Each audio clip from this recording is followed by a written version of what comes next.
Hey everybody, and welcome back to Maverick Games. It's Dwayne here, and it has been a minute. I want to thank all of you for all the support that I've gotten and allowing me to take some time off and not having my YouTube channel implode while I was gone.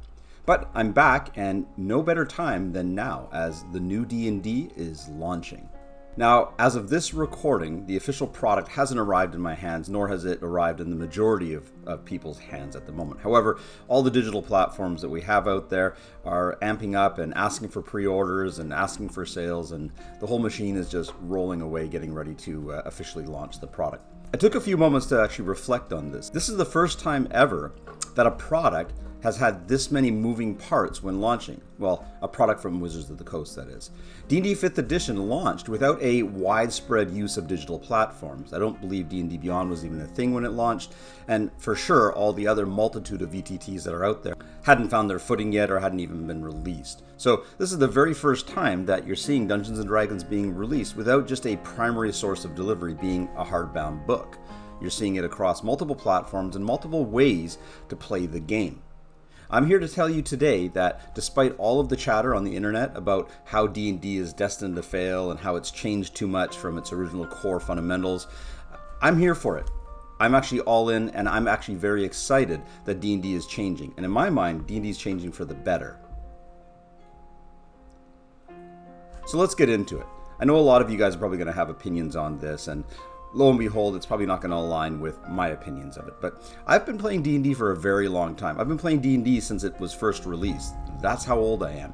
And I've seen Dungeons & Dragons undergo numerous evolutions. Heck, I'm probably one of the few people in the world that still actually thinks that 4th edition was an amazing step forward for the game.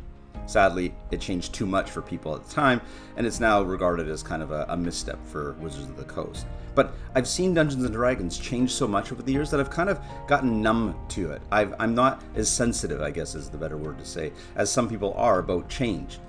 As with everything in life, be it video games, movies, television shows, food, I believe wholeheartedly that change is good, and change brings with it new ideas.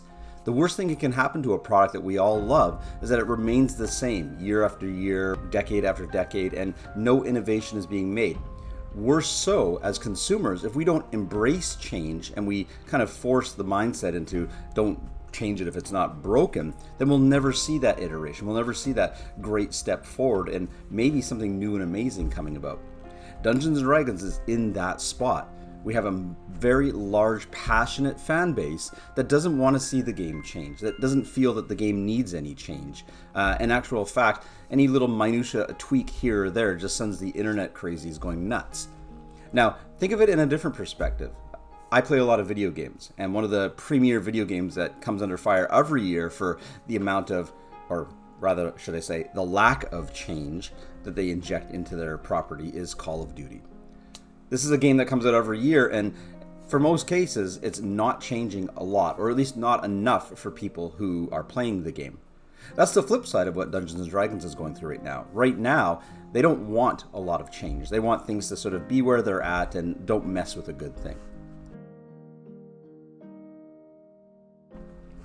One of the biggest controversies coming out is how we play the game. Not so much in the rules side of it, but how Wizards of the Coast is wanting us to interact with the game of Dungeons & Dragons. Right now, there's a lot of different ways you can play D&D. Online, in person, heck, you can even play video games of Dungeons & Dragons. In my mind, it's all Dungeons & Dragons. If you just played Baldur's Gate 3, and that's your experience with Dungeons & Dragons, you have every right to say, hey, I've played Dungeons & Dragons, because it gives you the gist of what the game is about. Now, the different platforms and medias might be different, but at its core, players are interacting with a fantasy world, they're role-playing, they're having fun, and they're rolling dice. That's what Dungeons & Dragons is about, isn't it? So, let's just tackle the 100-pound gorilla in the room, and that is the virtual tabletop. Right now, there are lots of different companies that are trying to vie for your attention on how you play D&D online. Now, there is no one set way that is the best way to play D&D online, but, Wizards of the Coast would have you believe that their virtual tabletop is going to be the one that you should be playing with. Now, despite the fact that they have partnerships with Roll20 and Foundry, but I think the biggest shock right now is that Wizards of the Coast is leaning heavily into a digital format. They understand that Dungeons & Dragons is going to be played online. In fact, playing Dungeons & Dragons online might be the new norm. People might say that playing D&D is really all about getting together with friends in person, but in this world, do we really have that ability and have that luxury of being able to just saunter up to our friend's house, knock on the door, and say, hey, let's play some Dungeons & Dragons like we did when we were in school? No. So I myself primarily play D&D online. In fact, it's 99% of the D&D that I play, only because the nature of my players and where they're located just makes it so that I can't play in person. And while I yearn for an in-person connection and I yearn for an in-person gameplay experience, I understand that I have to make do with what I have. Wizards of the Coast understands this as well, and I think their new virtual table, Project Sigil, is basically aimed at those people. I don't think they're trying to take anything away from how you play D&D, and I don't believe that they're trying to sort of mandate exactly what the preferred way to play D&D is. So I think a lot of the hate geared towards it right now is probably about, Wizards sort of mandating this is the direction that D&D is going. Let's talk a little bit about the pricing. I know that's another issue with people, and they feel that if we go into a digital realm, that Wizards of the Coast basically is going to pry our wallets open with a pair of pliers and just start extracting money from it. But again, you have choice.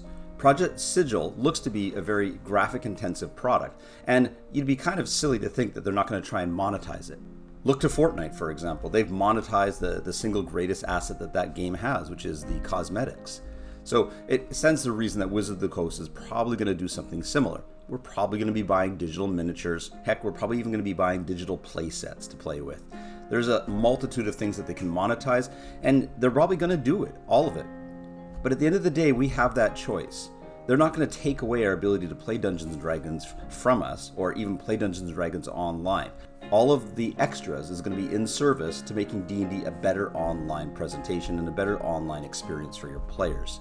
That's not a bad thing. I also think that somewhere along the line in the years have gone by, I think the concept of a company making money and a company actually generating revenue off of a product, especially one that they own the rights to, is somehow a bad thing.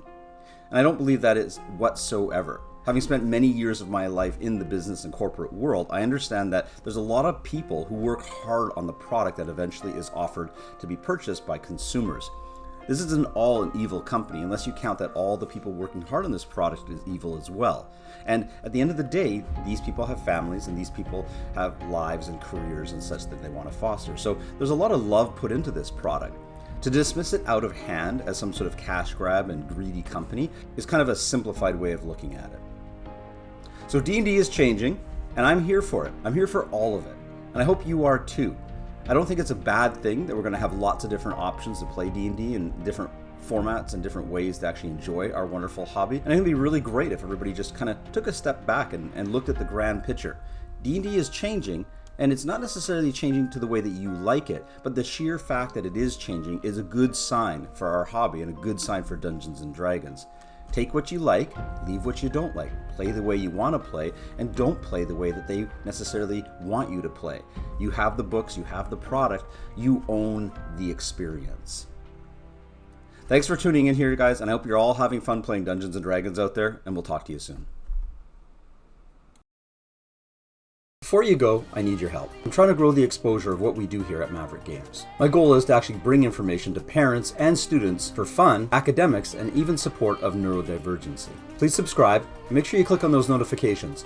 I don't do paid ads or sponsorships. I hope that you can find content here that's enjoyable for yourself and maybe others. Thank you very much, and thanks for tuning in.